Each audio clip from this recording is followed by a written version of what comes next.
Hello and welcome back to Creators Chat. I'm Rusty. I'm Peter. And we are going to continue our conversation between Peter Lucas and Alexei Soma in our after show convo. Join us. Our show begins now. Streaming from Retro Earth Studio and brought to you by wearehistorically.com, Conscious Brand Apparel, and Learn to play jazz piano like a pro, by a pro, with Jazz Piano Pro Essentials at jazzpianopro.com.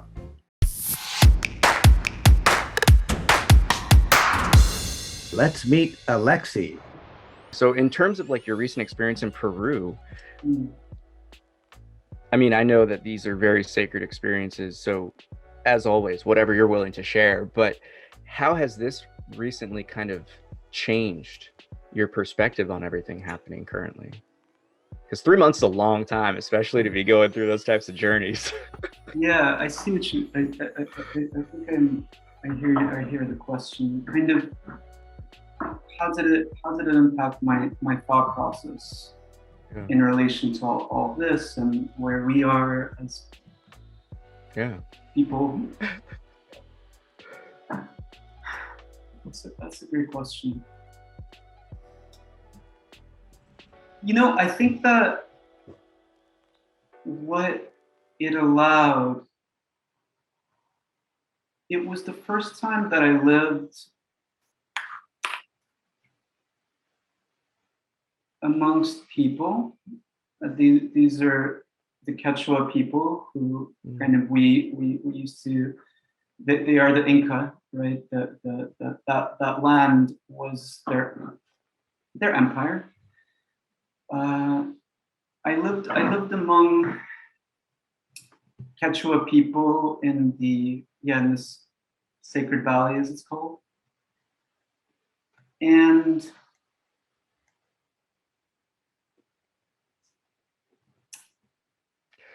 I think that they have retained their traditions are very much alive. Yeah. They're in danger of actually all being lost very quickly because everybody's just gotten iPhones, you know. So it's like people are completely in traditional folk outfits, but you see the little girl playing Candy Crush, and you're like, okay, these traditions might not last because there's a homogenization, right? And languages can be lost very quickly. Cultural traditions can be lost very quickly, especially when they're not valued, when the mass of society is saying, make money, make money, make money, make money. But that said, they're alive. Those traditions are alive. And for instance, the mountains in that particular stretch of the valley where I was living, there are 4 mountains, and they're considered guardians. You know, they're called apus. Each one has a name. I lived on a mountain called Apu Linli, which is masculine. You know, they also have, each mountain has a kind of gender, and there's a cosmovision, as they would say. This word is used there quite a lot, and I think it's a nice word that we can use more around here as well, that treats everything as being alive. You know, and we hear about that from the indigenous traditions, right? But it's so present there. It's just so present. It's just an everyday thing.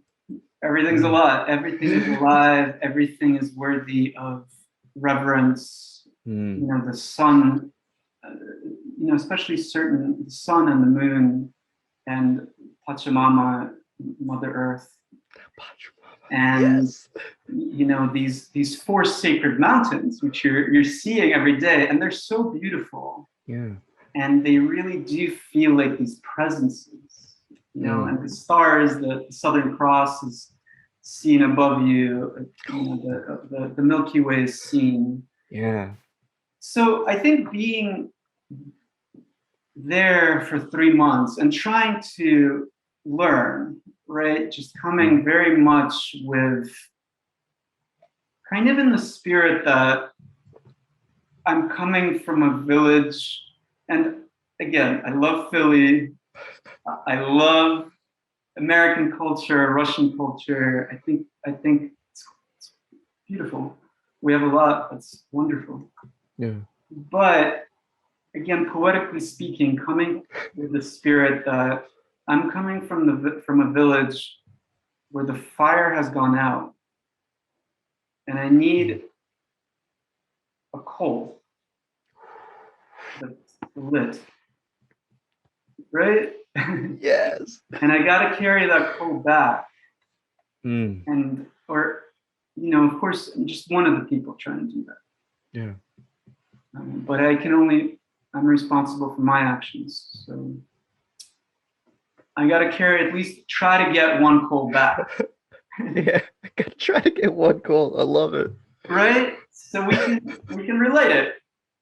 Yeah. It's just what neighbors do, neighboring villages. And in a way, the world's become so small that the Sacred Valley can be thought of as a neighborhood of Philadelphia, or Philadelphia as a neighborhood of the Sacred Valley, or Seattle as a neighborhood, right? Yeah. And sometimes our fires go out. We need this kind of help. So I think coming there in that spirit and trying to learn as much as I could of the culture, and 3 months is very little. I mean, it's on one hand, it's a chunk. But I for mean, that much culture, for that much history and just wisdom, it's a snap of a finger in the total timeline. You know what I mean? Yeah, it's like there's something that's been accumulated over literally like maybe, you know, well, it took 200,000 years, they say, right, for us to get here, and that's what we know of. what we know of, right? Some people say 300,000. Yeah, it's up for debate. I don't know. A lot longer than 3 months, that's for certain. Yeah. So to be honest with you, I'm still, I just came back last Tuesday, so I'm kind of trying to, I'm kind of trying to understand what it was that how I've changed, how to blend what I learned with life here, because you know, we're like barbarians from the north. It's kind of like rough and tumble out here. You have to speak a little bit of a different language to translate into Philly, you know. Translate. Oh, that's great. I've been out there. I've experienced Philly, and it's got some rough edges. Beautiful place, but it's just like, it's got that spice, you know. It's a different heat. It does. But at the same time, it's the city of brotherly love and sisterly affection. Like, there's a lot of love. It's just people are hurting, you know, and they're kind of a lot of unprocessed grief, all this stuff.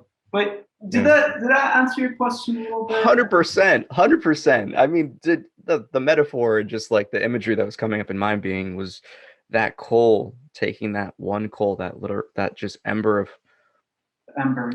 that just one, I mean, that's what I see it as, though. You know, I find that a lot of people who are aligning with the sacred knowings that have been ingrained in our beingness for so long, they're always, you know, those bright lights going to kind of like dark corners, and it's kind of meant for them to really hold the light, hold the space, you know, continue to unfold yourself, and it'll just spread like wildfire naturally. And that's one of the things that I've found is so powerful, is when you really have the confidence to dance your dance and to fully just dedicate yourself to the truth of your beingness and of life itself. Then like life just starts throwing you all these cool opportunities to network and connect with people. And it just kind of keeps that inertia going. And they're just like, keep spreading the fire. You got this. Keep it up, you know? And yeah. We need to encourage each other, right? Yeah. It's so easy to we're sensitive beings. It's easy to get a little nervous, and yeah, we really have to encourage one another. And I think the biggest thing too is there's so much just the cultural conditionings of being seen as, you know, the other. Is there's always so much a stigma behind that. And that's the kind of paradigm that I see collapsing pretty readily, is, you know, and obviously there's different avenues in which it's kind of getting abused, but this understanding of, you know, your individuality, your inner sanctity, you know, and to really bring out your beautiful, unique self to the world is your gift to life.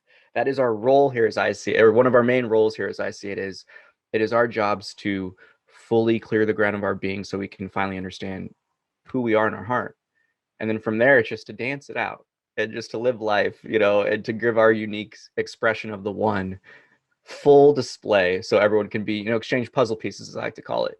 And that's the coolest thing about such profound experiences. And it was a super loaded question. I will admit that. Yeah. Well, and that's the cool thing about life, is when you enter a new realm of understanding and you kind of have another like door that opens up. Obviously there's like an infinite amount of more doors that are there out on the other side of questions and avenues to kind of explore, but it always allows us the opportunity to self-reflect, and it just changes the entire perspective of what we've experienced thus far. So it's like, you know, in this process of, you know, change is the only thing that's constant. I can't remember who said that, but it's like you're always able to learn from the past through this new realm of understanding of the present. And that's just the beauty of it. Yeah. You're totally right. Infinite well. I like that. Yeah. Yeah.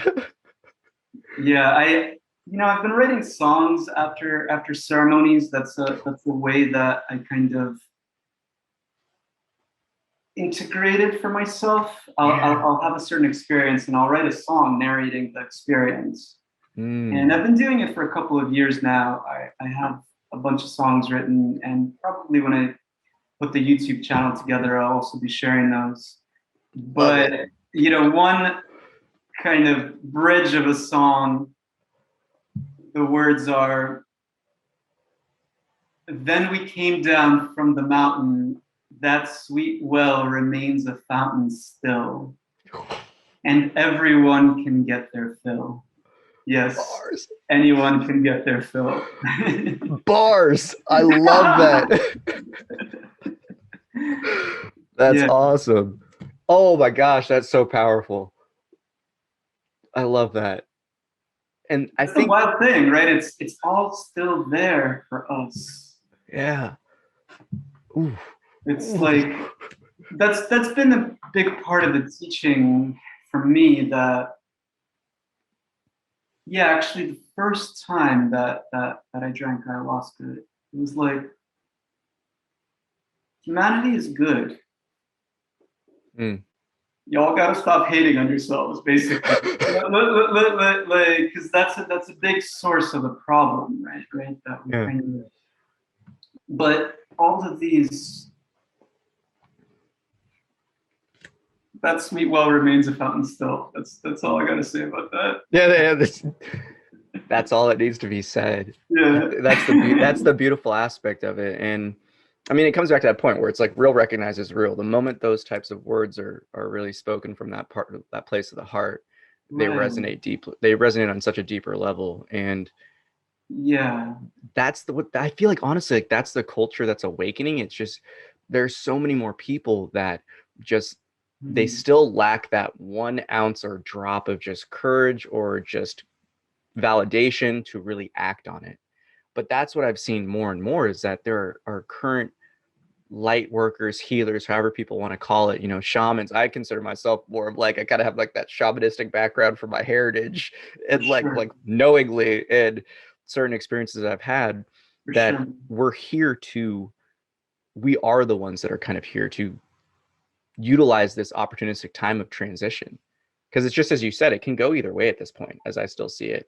But where the momentum's carrying most, I feel like we're a good story, right? You can't have a good movie without some of that. Like, you gotta have some risk.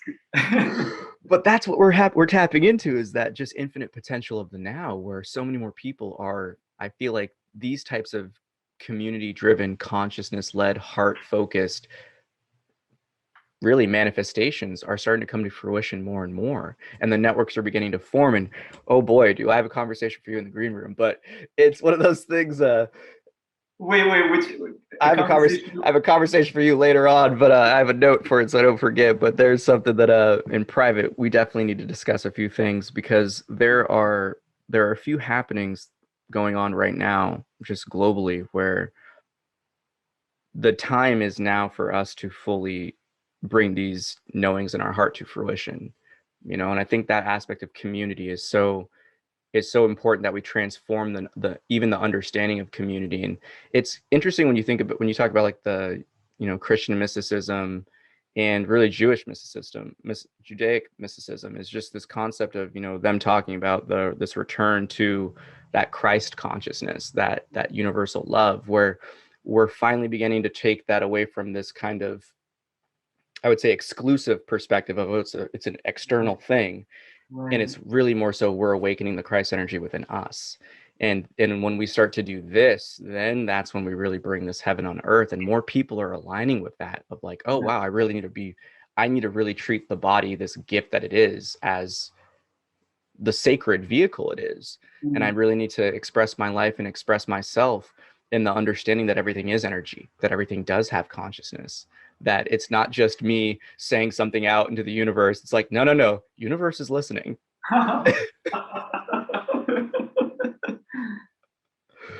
Yeah. So people are tapping in. So it's cool to see like that concept. Yeah. That concept of just being around that culture. Like, Can I actually add one piece to it also? Always. And I think this sort of connects to, I mean, even the conversation that we're having right here, we've got all kinds of ancestry between the two of us. Right. Wide scope. And one thing that was very meaningful to me was, all right, so for instance, just to kind of give an example, I experienced this one ceremony. It was an ayahuasca ceremony that was led by two women from a tribe called, or we might say a nation called the Unification. They're a very, very, very small nation of about 2,500 people. Very small, that live in the Brazilian Amazon. They came down to along rivers and then traveled further. They've only been in touch with modernity since maybe 1984. I think is the year that we kind of came into contact with modernity.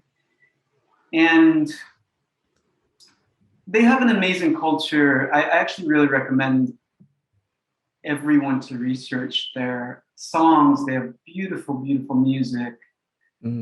Sometimes it seems like every person in this nation plays guitar. They've adapted things very quickly from the modern world in interesting ways, while really preserving their heritage. And ayahuasca is kind of at the center of their culture and a sacred medicine for them.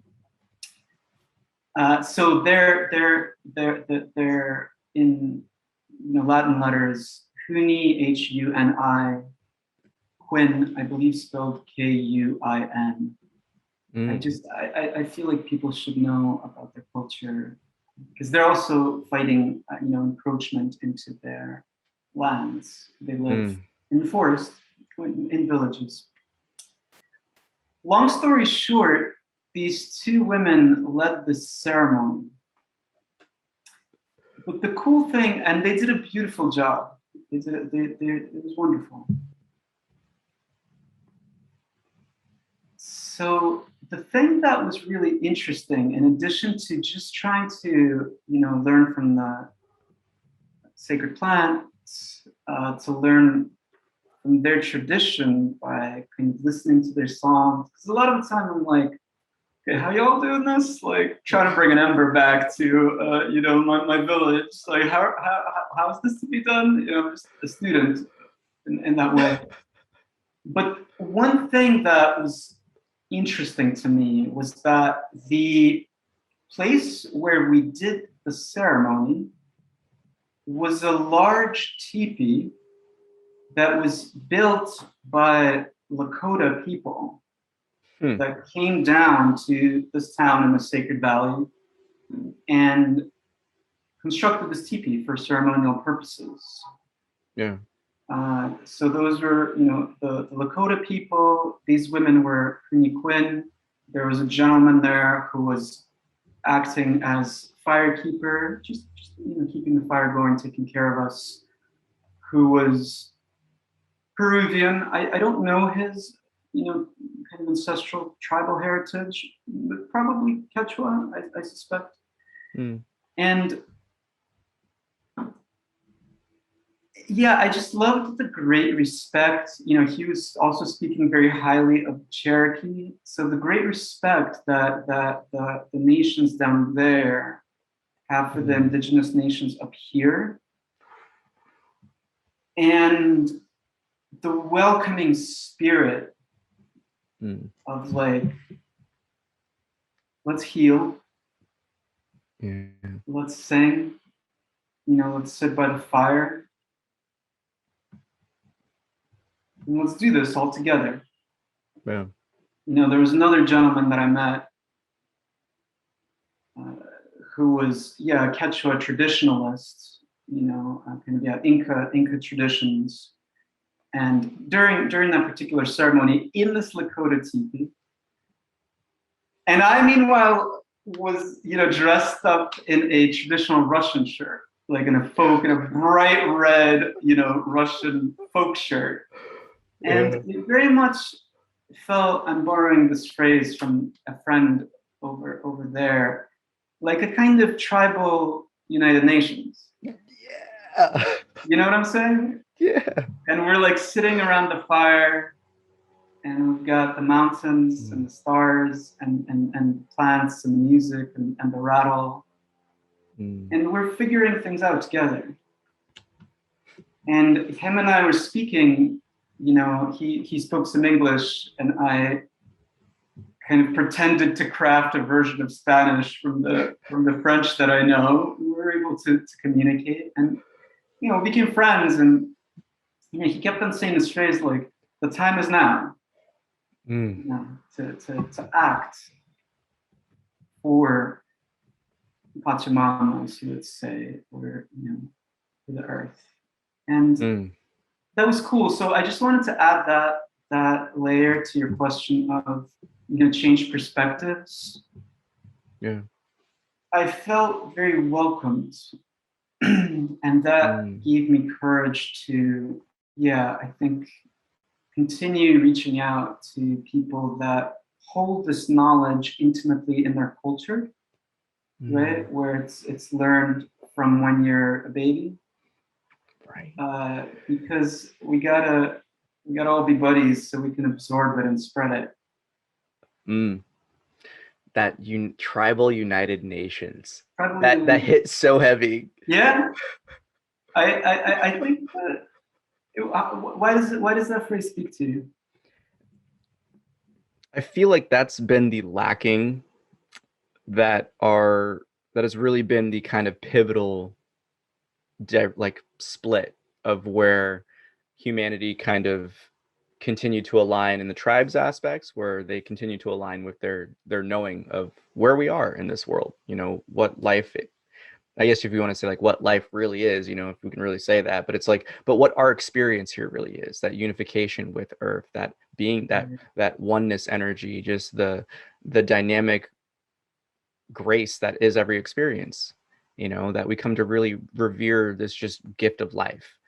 And that disconnect to me really happened when we lost those first kind of tribalistic or shamanistic or ancient practices of just growing up. I think the one thing that I've always seen is the rites of passage, how especially the tribes up here, where it's like, you'd have your own brew and you would go adventure and journey in the woods by yourself for a little bit, and you come back an adult as they see it. When you go through, there's that welcoming spirit of just you're going through this opportunity to really tap back into our full potential, and we're going to guide you through it, like, and we're going to help support you. And when you come back, we see you as, and you see yourself as what you are. And it's that Empowered. yeah, it's that empowering experience of just being able to have a peek behind the veil. You know, how far you want to go with it, that's up to you. But once you actually can experience it and you get the wisdom from Earth, that's something that is life changing. It changes your perspective, the energy you carry, the way you see yourself, life, it's forever different. And that's the one thing that I feel like, you know, in our core that we've been lacking. So when we think about, you know, our nations, our UN, all these different things, we look at how the globe is, and it's like we're more disconnected than ever, even though we have such unification, because we have no shared common ground of being. And that's why the tribal United Nations hit home for me so heavy, because just like, yes, like that many different cultures that all have approached that truth differently, but we all return to the same source. Like, yo, like, yes, like that's what we need. That's the depth of the community in which we could really establish here. Absolutely. Absolutely. Yeah, I'm so glad that speaking to you. Oh yeah. Yeah, because we need kind of another way of speaking about the central axis that is the sacred is a flag. You know, a flag is something that everyone kind of looks to understand their unity, hopefully. Yeah, the power of a symbol.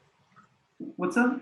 That power of a symbol, like that shared commonality. Yeah, exactly. And it stands on a pole, right? I think that we can have that. I think that we can bypass the politicians because, right, by and large, the folks that go into politics often, the central axis is not the sacred, let's say, right? It's often kind of a little too much interest in power. Yeah. I think we can bypass the politicians, sit around fires together, and just have fun, honestly. Right? It's really all we need. It's not that it's not that deep, but you know, we could just have fun. We could just have fun, and with these sacred plants, we can so directly see our profound unity. That you know, we have one mother. It becomes so easy. We can see it directly. Yeah. I had an interesting experience. You know, again, there's this history of the Second World War, kind of where I'm coming from, and pretty much in every Russian and Soviet family, somebody died in that war. And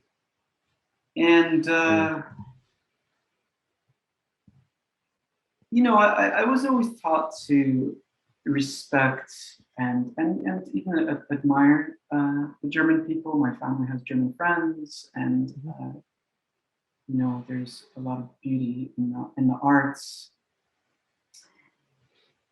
But I had this experience of there's this couple from Germany that they're great musicians.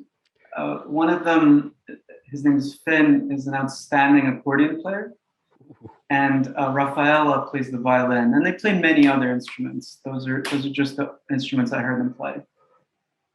And yeah, we were, you know, sitting around the fire, and with some other people from different cultures, and maybe about 10 people in all, and making music, and you know,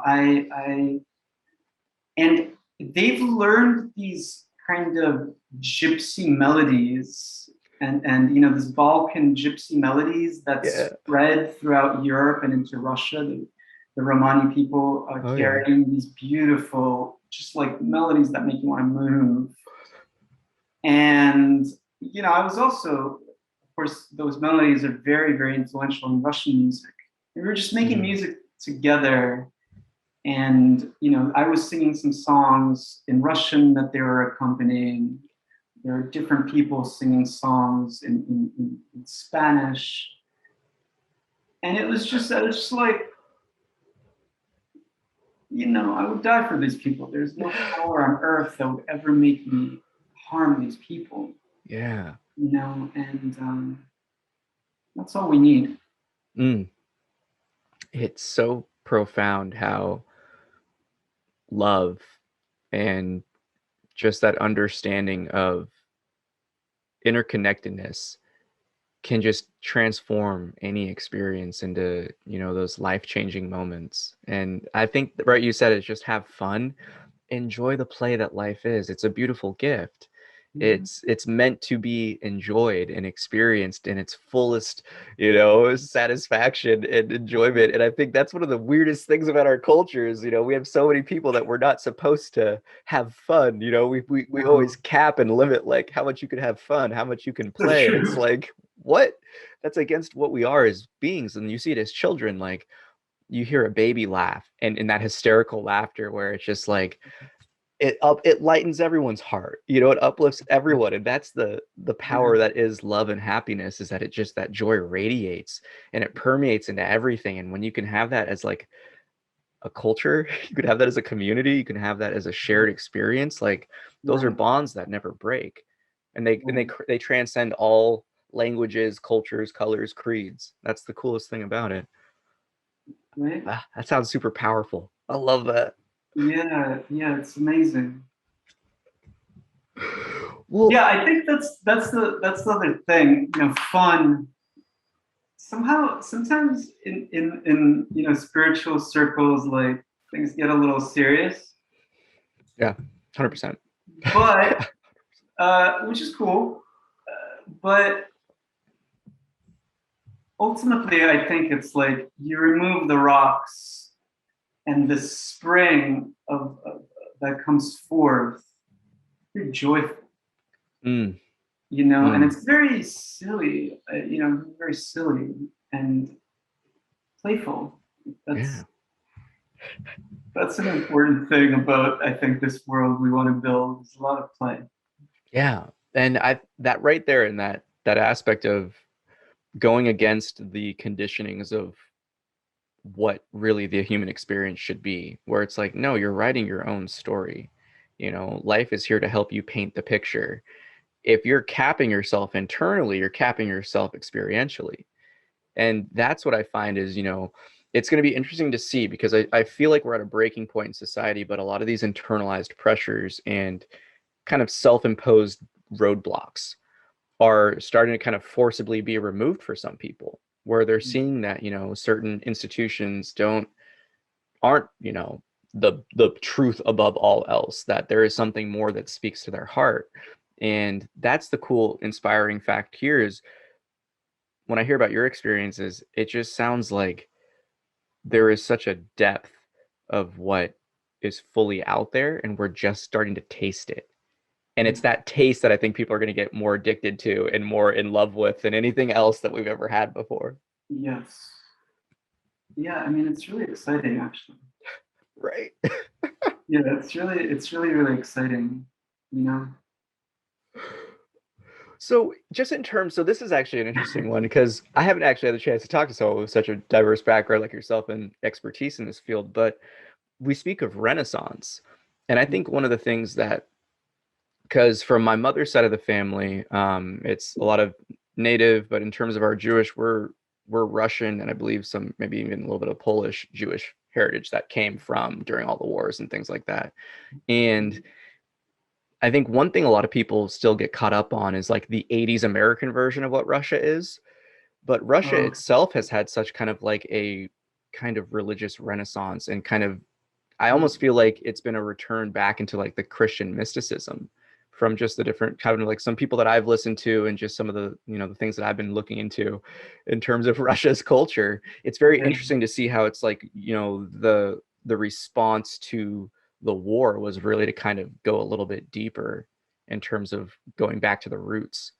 Because the more I hear about like Russian culture, and I really want to hear your experience as a child, is like there was such a union of and like that old, like we call it the OG or old school thought of, it had a lot of that native ties of that union with the land, of that oneness with what we are as people, you know. Right. So I'm just curious, like, how has that experienced, have you seen this type of transformation in Russia itself, and like, you know, people you know in your family, and have you had that experience as a child of really getting taught really a lot of these almost native teachings as a kid, of like respecting earth, being one with, you know, nature, as nature?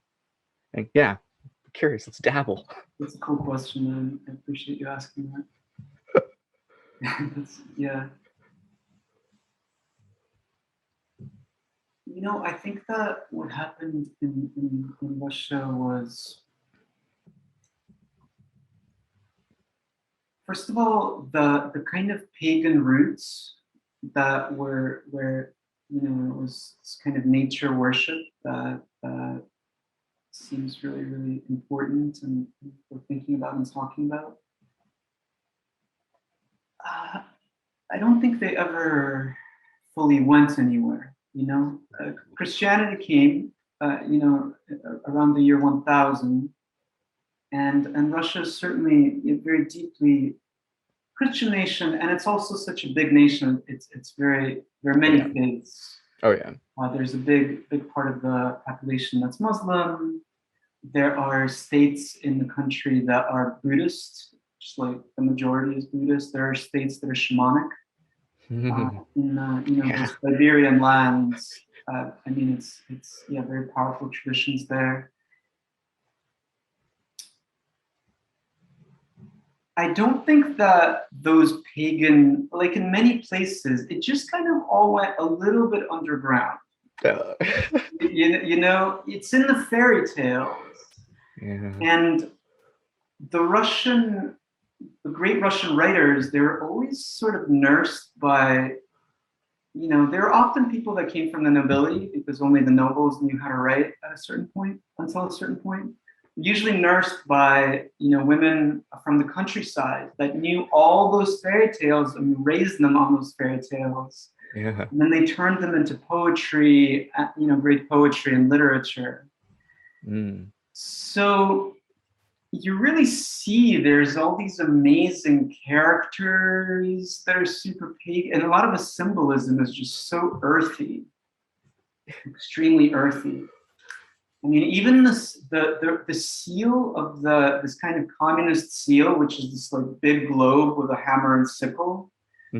There's these sheaths of grain, or perhaps rye, I'm not sure which one, that's surrounded on the communist seal, which are very much, you know, symbols of, kind of similar symbols that were used in the Eleusinian mysteries, of you know, this kind of secret of immortality. There is no death. Revealing through the plants, just showing you a little bit, like these two together. Right, exactly. And I think that there is some kind of love of the land itself that really, you know, I honestly, in kind of studying and learning from the Quechua people, you know, I think I was kind of learning about the Russian experience in a way also, because yeah, there is, we kind of playfully in English say like Mother Russia, but that's not really a good translation. This word Rodina, I would say more means something like our mom, like our just mom. It has this kind of tenderness in it. And that's the same way that I see the Quechua people talking about Pachamama. Yeah. It's not, or the Lakota people, or you know, the native people of North America talking about the earth. Yeah. So there is some kind of memory that I think was culturally preserved in Russia. Yeah. That is beautiful. And I'll just say that it's my hope very much because I see and I'm the third generation after World War II, you know. Yeah. And sometimes they say that it's the third generation where the healing really begins Ooh. of very big trauma. Yeah. I think that my hope is that this kind of, you know, whether it's Christian mysticism, where yeah, there is something mystical about Russian culture, and it's also, you know, animals, right? Just like Americans or Quechua people, we're all just like wacky animals. And at the same time, there is something mystical about the culture that I think is beautiful. And it's my very sincere hope that this kind of, whether it's in a Buddhist form, whether it's in a Christian form, that this kind of work that you and I are talking about takes root there.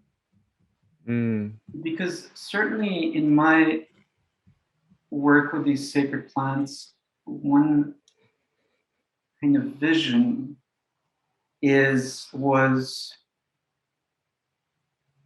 you know, again, speaking poetically as plants like to do, the eagle flies above both this land that right now we call the United States and the land that right now we call Russia. Yeah. And these two lands really need to have peace and love. They're both kind of crazy in similar ways. And they really need to have, there's no reason for there not to be a beautiful and powerful alliance, just like there was in World War II between the Americans and the Soviets. Yeah. To,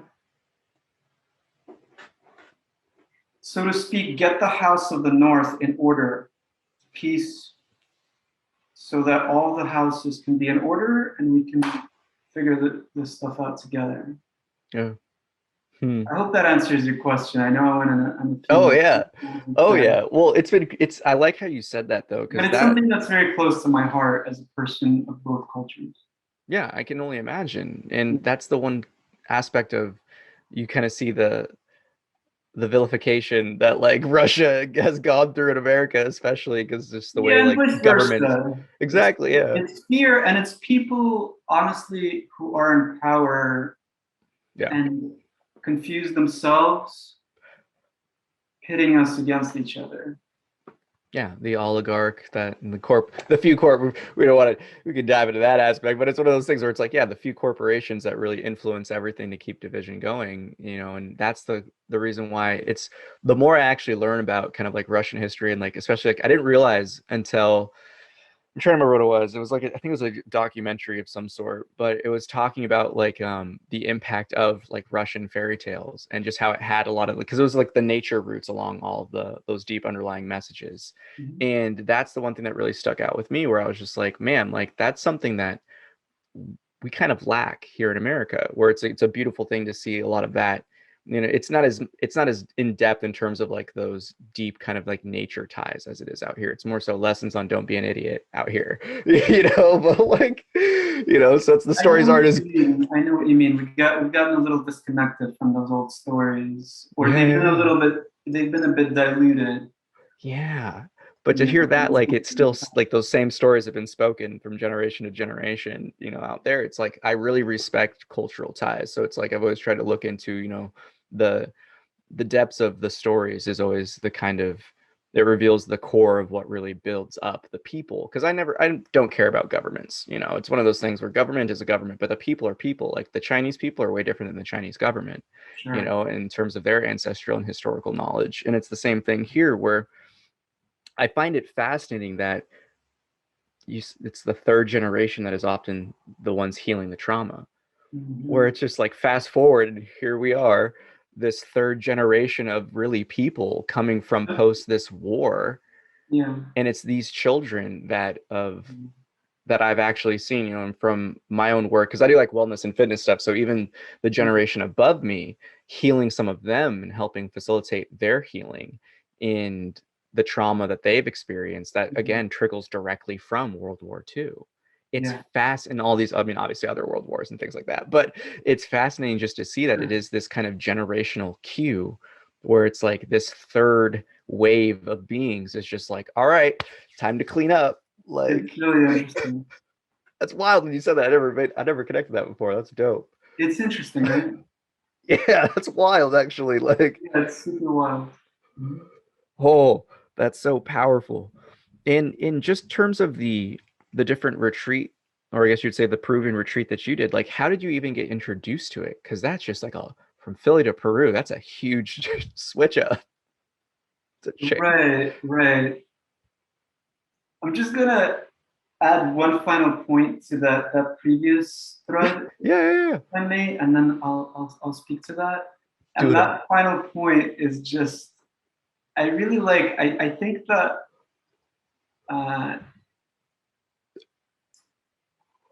you know, Bob Marley kind of encapsulated it completely. He was a very mystical person. Oh yeah.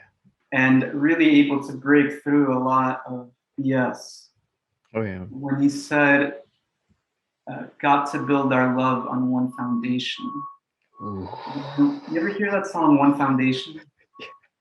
And that hits differently now after this conversation. Yeah, that song just absolutely, that's just like, that's it right there, you know? One foundation. As far as the retreat is concerned, yeah, you know, okay, I got really lucky because, well, after I was thinking about this thing for a while, I've been thinking about this for kind of 2 years and change. This whole project, you know, and I do things kind of slow. You know, I'm trying to be thorough. I'm trying to be thorough. Respect that. I feel it. So I think about a year into thinking about it, I realized that there was a Buddhist teacher. Her name is Spring Washin. Spring Washin, who actually someone who was, let's say, a friend of a very close friend and who I knew, was working with her on a set of retreats called Lotus Vine, where they bring together the Buddhist tradition and the Shipibo ayahuasca plant medicine sacred plant tradition. And I reached out to Spring and, you know, started chatting with her about, you know, my thoughts and kind of learning with her. Then the pandemic came, so things were kind of slowed down a little bit. Yeah. But as soon as I was able to, you know, I flew out there to Peru, and this town Pisac in the Sacred Valley, Pisac, or something spelled Pisaq.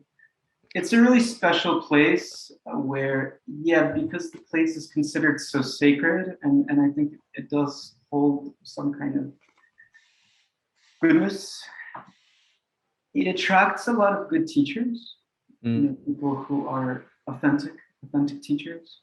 So I knew that if I lived there, I would have good opportunities.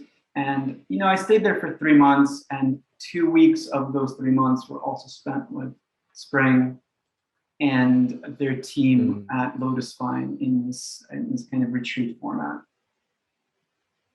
With a really, really great teacher, Maestro Pepe, Pepe.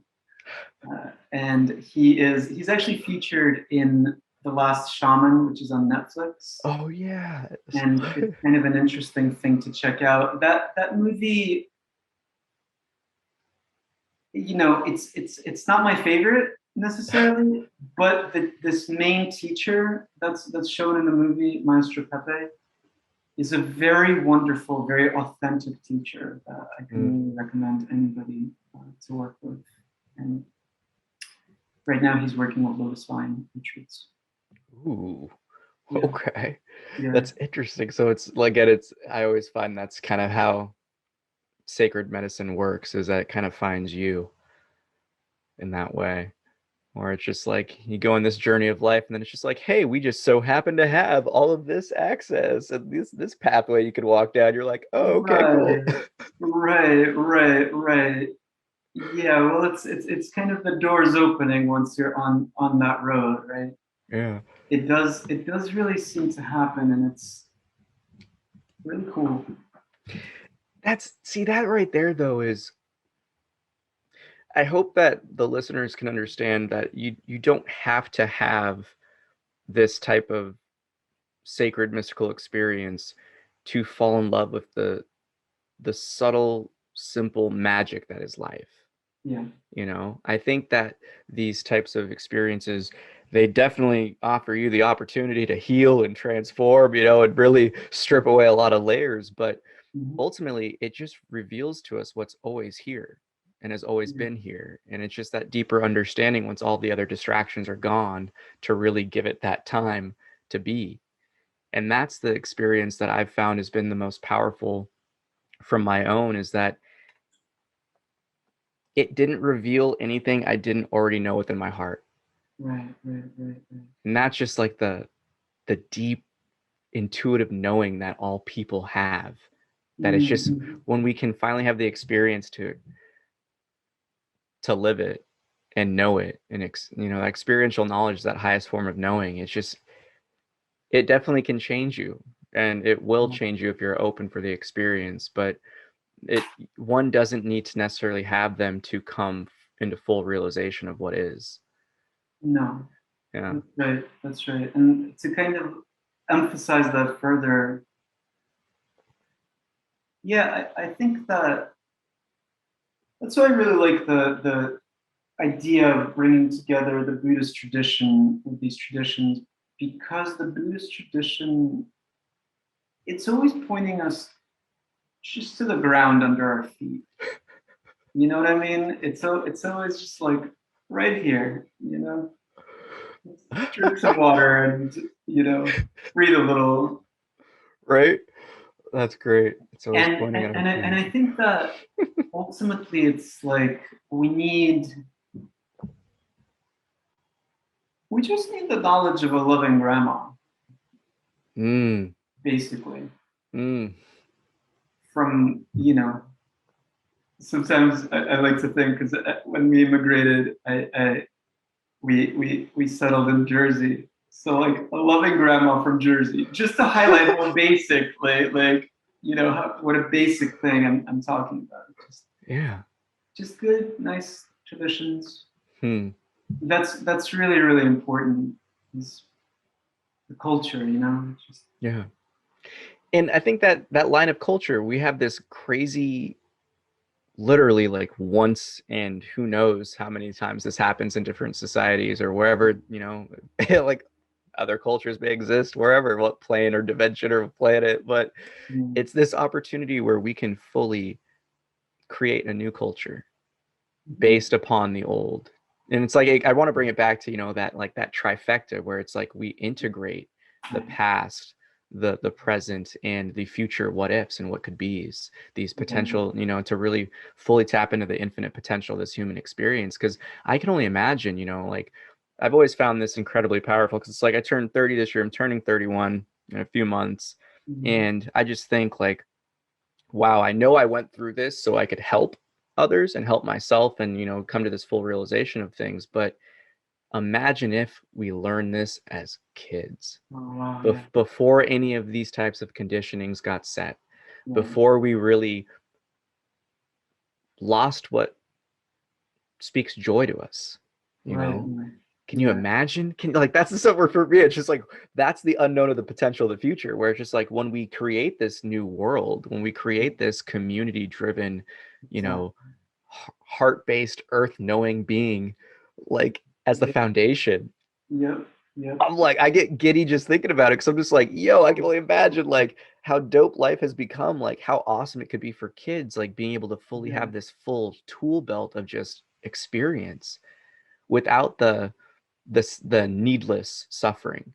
from what we experience because of our modern detachment and separation from truth. Yeah, that's right. Yeah, I think that's also, to me, this kind of dream of this little neighborhood church or neighborhood sangha. One thing that makes it beautiful is, that it's gonna hopefully be people of all generations. You're gonna have the old folks kind of laying it down. You're gonna have kids, and people will, presumably, some folks, if they come together in a community like this, will in time have kids of their own. And yeah, that's really kind of the dream, right? It's always been the dream of the next generation being actually passed down, for us to kind of collect these gems from all over the world of culture and of, just of culture and beauty. And to Chogyam Trungpa, the Tibetan teacher, he kind of said, and this may have been a Tibetan thought that he was quoting, that the Dharma is passed, I may be paraphrasing slightly, but it's something like the Dharma is passed like warm biscuits, fresh out of the oven, from living hand to living hand. And it's like in each generation, we have to cook these biscuits fresh. We got the recipe, but we got to cook them. And then we have to share them and pass, and we got to pass the recipe along. Yeah. And it's going to be, each generation is going to do it a little bit differently. Yeah. To even fit in Peru, I was in the mountains. So I was surprised to learn you have to cook beans differently because of the altitude. You have to soak them longer, and you have to cook them longer. Further other, I was too lazy to do this, but just learning that, you got to do it a little different depending on the time and the space. But the basic ingredients are the same. So I think that's exciting, the idea of cooking some good ass biscuits and kind of like enjoying them, and then handing them out to the kids and being like, "Yo, you want to learn how to do this?" It's actually not that hard, but you gotta know how. Here, check this out, lady. Yeah, and that's right there is when you're at that point of just constant absorption. And yes, as children, we naturally kind of look up to these gods that are adults.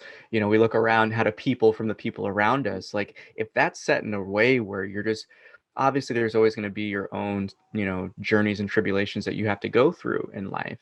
But if you can have the tool belt of this deep understanding of what is and what life is, it can eliminate so much fear that causes so much pain.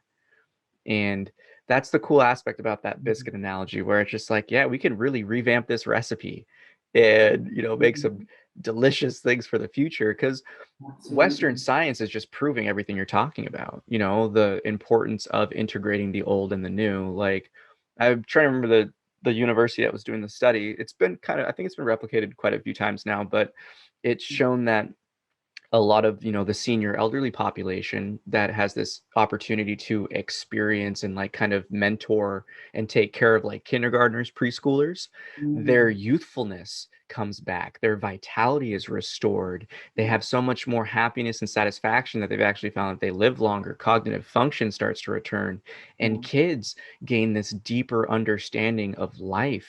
And they've found that the kids that have gone through this almost like mentorship coaching or camp program, they were so much more emotionally attuned.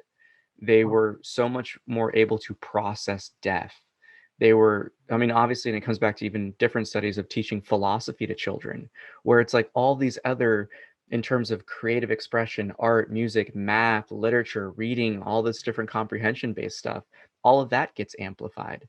So it's just this opportunity to create a culture that kids can actually experience life from those who have lived it, that they can actually hear these deep lessons and teachings where it's like they take this and like go instant sage mode, and just Mhm.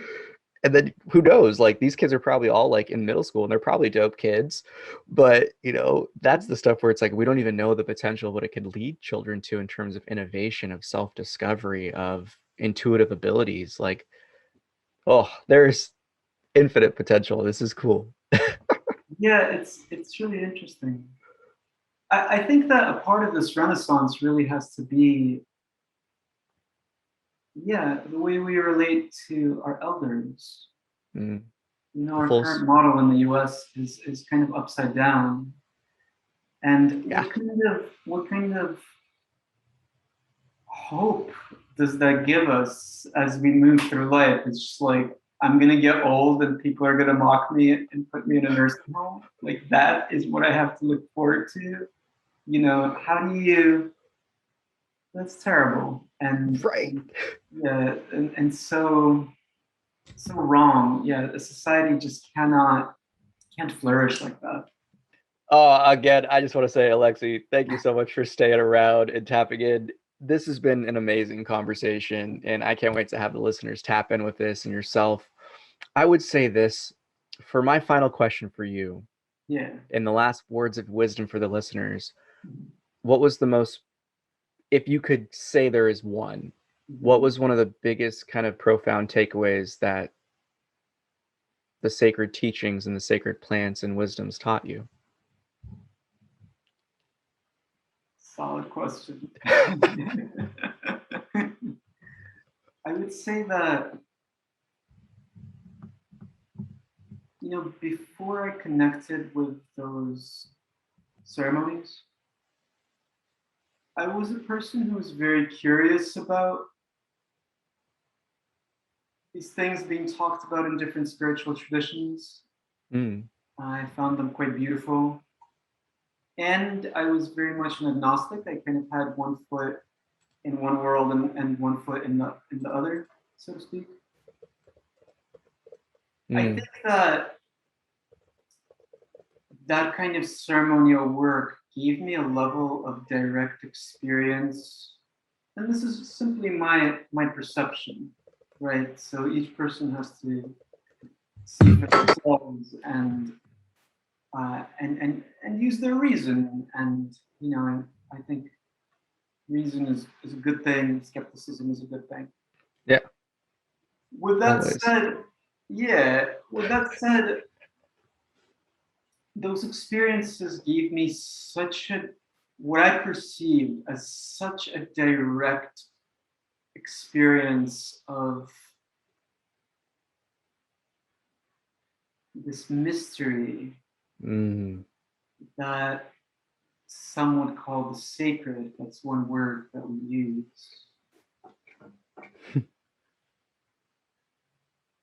That all of my doubt fell away.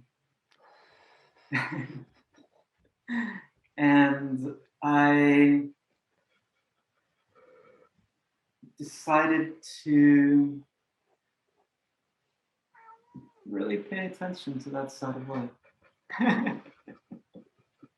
It appeared extremely important and full of good. So it seemed very much in my self-interest to pay attention. I love that. Removing all doubt. And with that, I just want to say thank you so much for tapping in another episode of Creative Chat. Thank you for coming on, Alexei. It's been an honor. Appreciate it. It's been really fun. Thank you to both of you. To you and your producer as well. I love it. And with that, guys, roll the outro. That concludes this episode of Creatives Chat. Thank you for watching.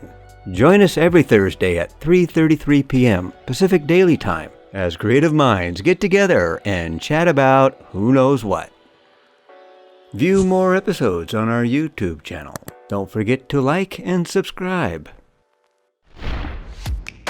Thanks again to our sponsors for making this show possible. Thank you, We Are Historically, for your conscious human apparel. Shop online at wearehistorically.com. Hi, I'm Darius Wilrich. I'll teach you everything you need to know about playing jazz piano like a pro with my 12-week online video course and downloadable guidebook, Jazz Piano Pro Essentials. Enroll today at jazzpianopro.com. Thank you for joining us. Have a happy always. And subscribe to be notified of future episodes. Yeah. Perfect.